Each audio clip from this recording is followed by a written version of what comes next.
Look around you for a second. You're safe, right? Fantastic. But let's say, hypothetically, you walk outside today and completely pass out on the sidewalk. And let's say there are 50 people standing around you.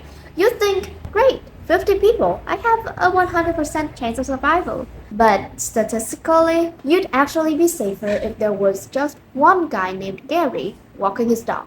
Because Gary has no one else to pass the buck to. Welcome back to Is Now Thinks Too Much, a place on the internet where I overanalyze basic human behavior until we all feel mildly uncomfortable about our life choices. Today, we are talking about the bystander effect. Now, normal logic dictates that more people equals a better outcome, right?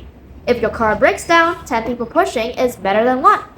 But psychological logic operates on a totally different, slightly broken wavelength. When it comes to emergencies, the equation actually looks like this. The more people present, the less likely anyone is to actually help. It sounds completely counterintuitive, almost fake. If you asked me a week ago before I fell down this research rabbit hole, I would have rolled my eyes.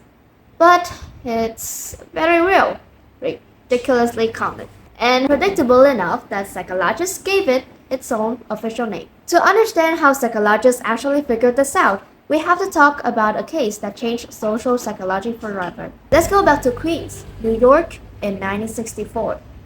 This is the story of Kitty Genovese. Kitty was just 28 years old when she was brutally attacked outside her apartment building late at night. The initial news reports that broke after her death claimed that 38 neighbors heard or watched parts of the attack unfold over the course of half an hour, and not a single person stepped in or called the police until it was far too late. Now, modern historians have pointed out that newspapers exaggerated that 38 silent witnesses number for dramatic headlines, and a few people did try to call or yell out their windows. But the core horror remained painfully real. People heard screams in the night, assumed it was a loud argument, assumed someone else was handling it, and stayed inside.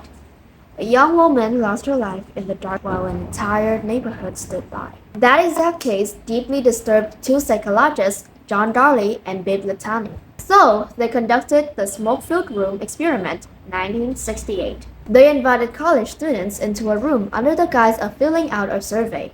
Scenario A. The student is completely alone. Synthetic smoke starts pouring in under the door. Result: 75% of people got up and reported the smoke almost immediately. Scenario B. The student is in a room with two actors who were paid to pretend nothing was wrong. Smoke pours in.